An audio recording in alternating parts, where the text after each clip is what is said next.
छठी माँ के कजड़े रे बेटे आ भैया लौटे के अरे तेरी आके रवल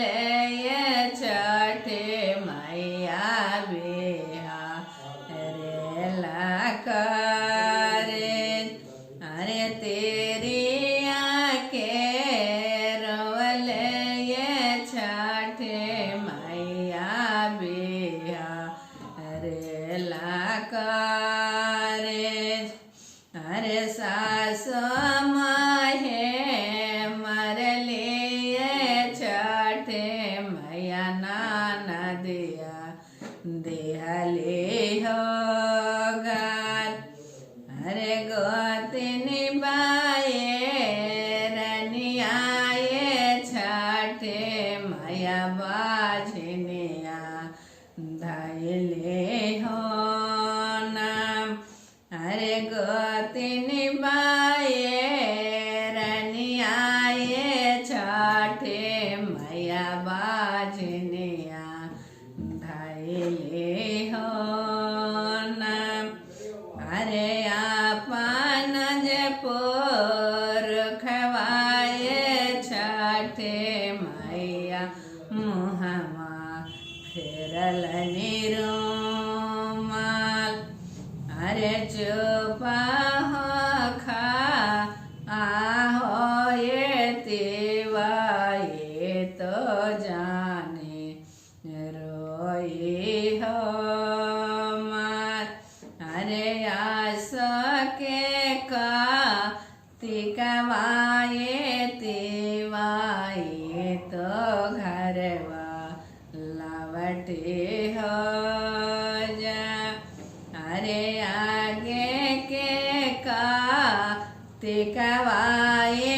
तिवाए सरवाड़ा आए शनि हो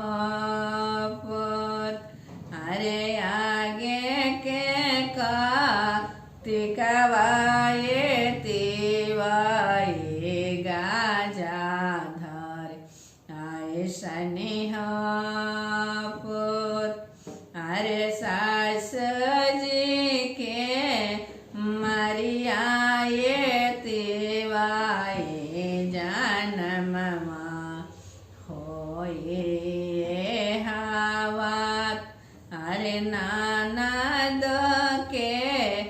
गरियाए तिवाए तो छोड़े देहाओ धार अरे गोतनी मोघा टलकाए तेरी आकार बे भारपुर अरे तोहार जे पो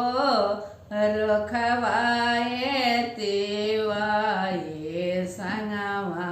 में जोड़ी है हो हाथ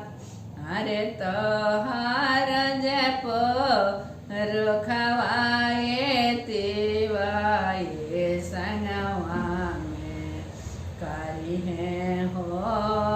छठ अरे आस के का तिकवाए तिवाए तो घरवा लवटे हो जा अरे आगे के का तिकवाए